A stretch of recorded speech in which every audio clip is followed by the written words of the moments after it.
You're carrying water in a clay pot on your head. The sun is directly overhead. The air temperature is 108 degrees. You walked 30 minutes to the well, waited your turn, filled the pot, and now you are walking back.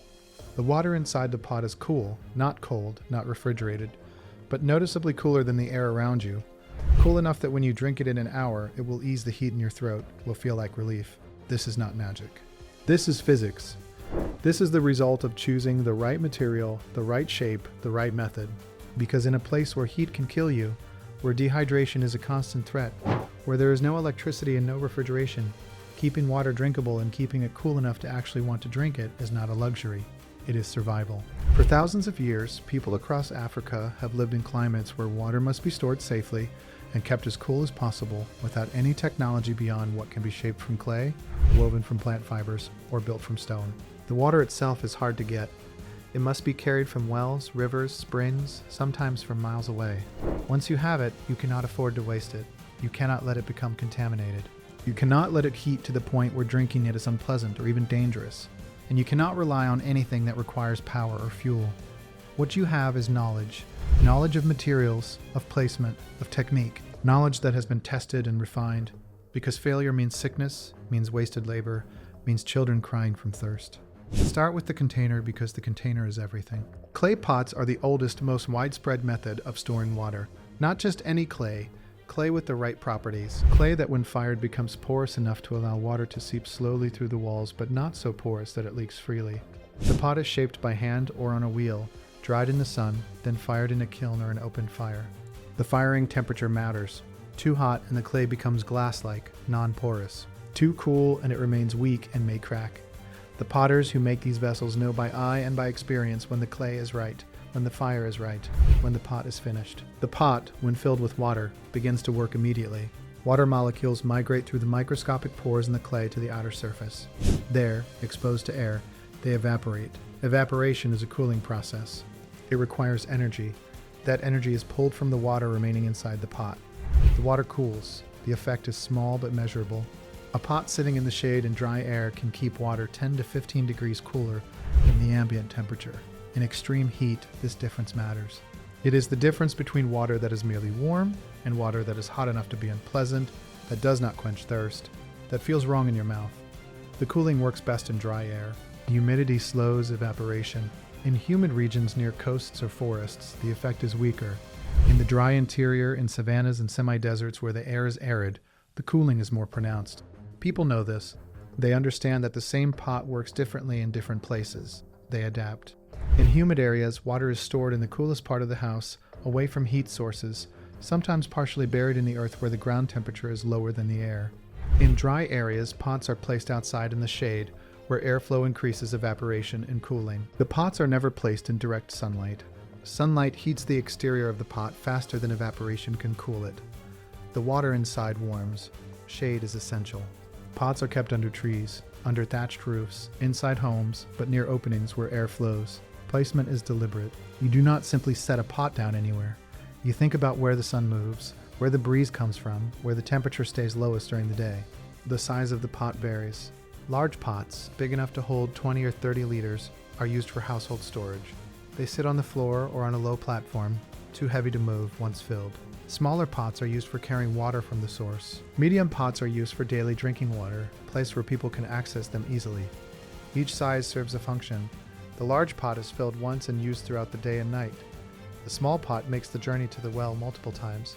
The medium pot is refilled from the large pot as needed. The pots are porous, which means they sweat. The outer surface is often damp to the touch. This dampness is normal. It is the system working, but it also means water is being lost to evaporation. A pot does not hold water indefinitely without loss. Over a day, a percentage evaporates. This is the trade-off. Cooler water, but less of it. In places where water is abundant, this is acceptable. In places where water is scarce, the loss is managed carefully. Pots are covered with lids made from clay, wood, or woven materials to reduce evaporation from the top opening while still allowing airflow around the sides. The pots must be cleaned. Stagnant water grows algae, attracts insects, becomes a breeding ground for mosquitoes. Dirty pots contaminate the water, so they are emptied regularly, scrubbed with sand or ash, rinsed, and refilled. This is part of the routine. It is often done by women or older children. A clean pot is a safe pot. A neglected pot makes people sick. Gourds are another traditional container. A gourd is the dried shell of a large fruit.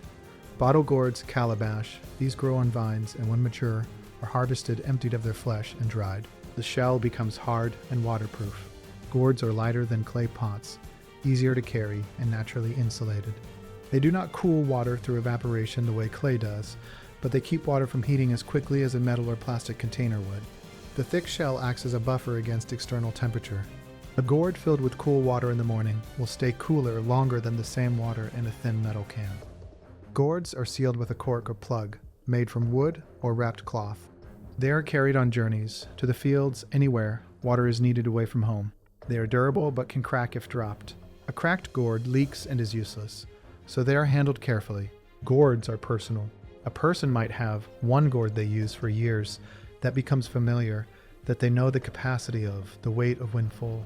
In some regions, water is stored in animal skins. A goat or sheep skin is cleaned, the hair removed, and treated to make it watertight. The skin is sewn into a bag with a neck that can be tied shut. Skins are used by pastoralists, by people who move frequently and need containers that are light and flexible.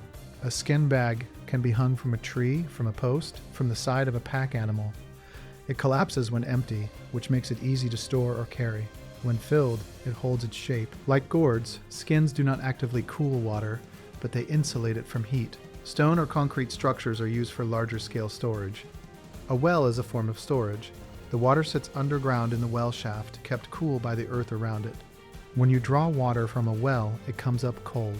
This is one reason well water is preferred over river water when both are available. It tastes better. It feels better. It is safer because the depth protects it from surface contamination. Some communities build stone-lined cisterns. A large pit is dug, the walls are lined with stone or concrete if cement is available, and the cistern is filled with rainwater during the wet season. The cistern is covered to prevent evaporation and contamination. The water inside stays relatively cool because the mass of water and the insulation of the earth and stone slow temperature changes. Drawing water from a cistern is similar to drawing from a well. You lower a bucket, fill it, pull it up. Underground storage is effective anywhere the ground temperature is cooler than the air temperature, which is most places. Burying containers partially or fully in the ground keeps water cooler. Clay pots can be buried up to their necks. The earth around them insulates and cools. This is common in areas with sandy or loose soil where digging is easy. In rocky areas, it is less practical. Water towers, in some villages, are communal structures. A raised platform or container that holds water pumped or carried up from a lower source. Elevation does not cool the water, but it provides pressure for distribution and makes access easier. The tower is shaded, often with a thatched roof. The water inside is replenished regularly to keep it fresh. Filtration is separate from cooling, but related to safety. Water from rivers or open sources is often cloudy with sediment. It may contain parasites, bacteria. Filtering removes visible particles and some pathogens. A simple filter is a clay pot with a layer of sand and charcoal in the bottom.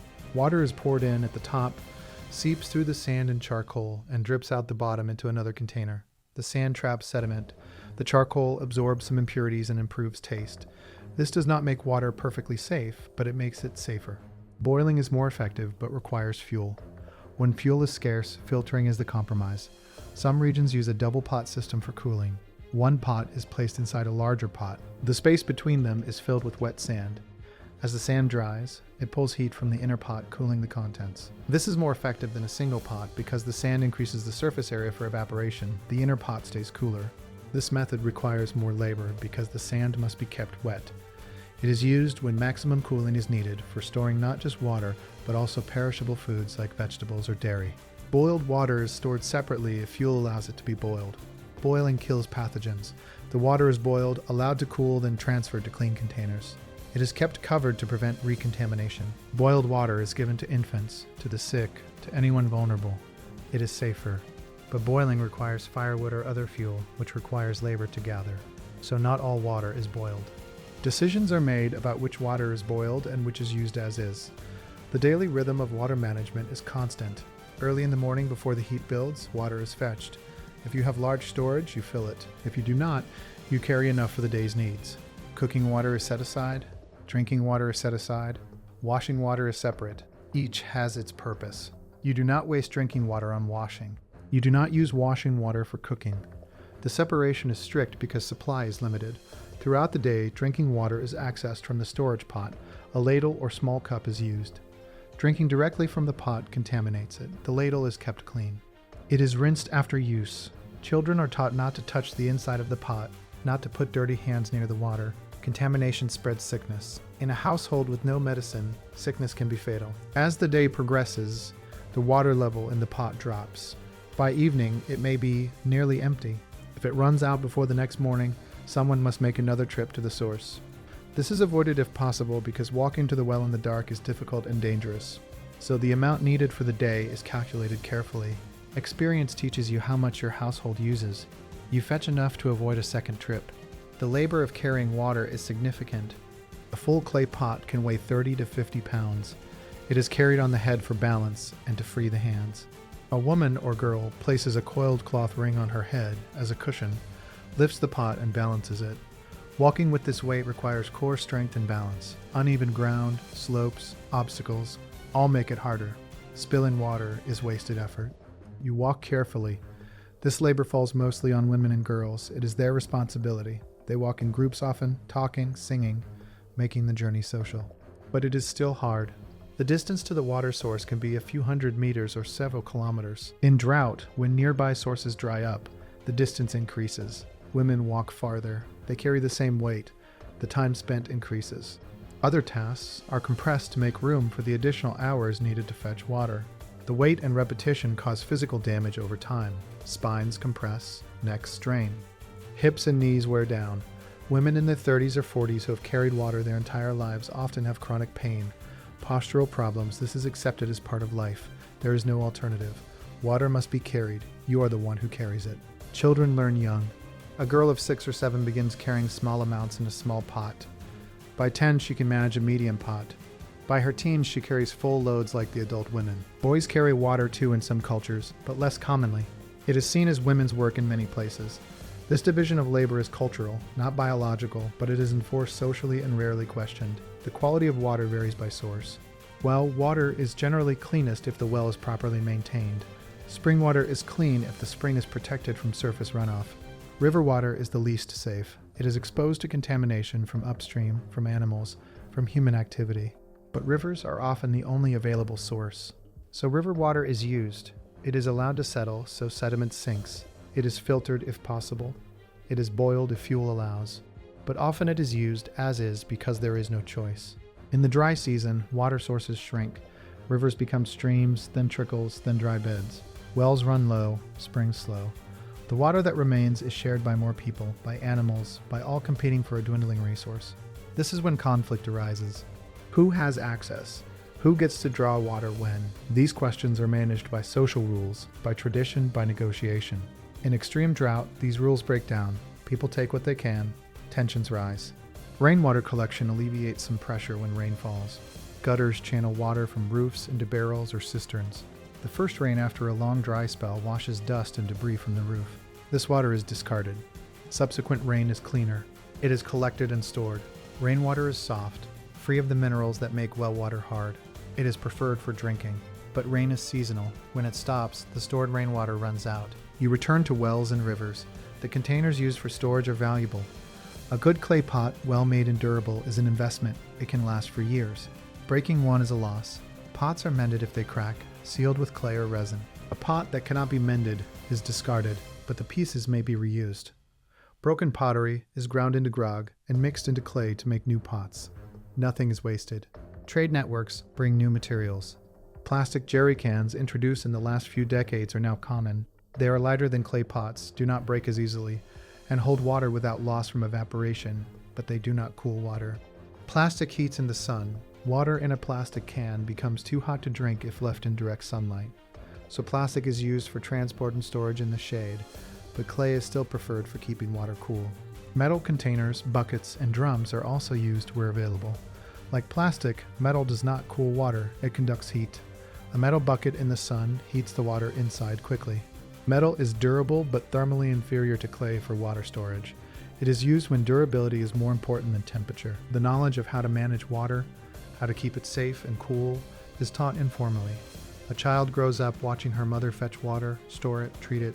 She learns which pot is for drinking, which for cooking, which for washing. She learns to check the water level, to refill before it runs out, to keep the pots clean. She learns where the coolest spots in the house are, where to place the pots for maximum cooling. This is not taught in a lesson, it is absorbed through daily participation. What ties all of this together is the absence of alternatives. There is no faucet, no pipe delivering water into the home, no refrigerator to chill it. Everything depends on human labor, on knowledge, on materials shaped by hand. The system works because it has been refined over generations. It works because people pay attention, because they understand the principles even if they do not name them scientifically. Evaporation cools, shade protects. Clean water prevents disease. These are known, they are acted on, but the system is fragile. A drought breaks it, a contaminated well breaks it. The loss of knowledge, when young people move to cities and do not learn the techniques, weakens it. Modern materials replace traditional ones and sometimes work worse. A plastic jerry can is easier to acquire than a well-made clay pot, but it does not keep water cool. Convenience replaces effectiveness. Still, in many places the old methods persist. Clay pots still sit in courtyards, sweating in the heat, keeping water cool. Women still walk to wells with pots balanced on their heads. Children still drink from ladles dipped into communal pots. The knowledge still passes from one generation to the next, though perhaps less completely than before. And when you drink that water, cool from the clay pot, you are drinking something that required effort to fetch, effort to store, knowledge to keep safe and cool. You are drinking the result of a system that works without power, without technology, without anything but human labor and understanding. It is not perfect, it is not easy, but it is enough. It keeps people alive, it quenches thirst. It sustains. You wonder how many of us could do it, could walk miles for water, could carry it on our heads, could store it without refrigeration and keep it safe to drink, could live knowing that water is not endless, not effortless, not guaranteed, that it must be earned every day. The answer is, most of us could not. We turn a tap and water flows. We open a refrigerator and it is cold. We have forgotten what it takes when those systems are not there. But they have not forgotten. They still know. They do it every day.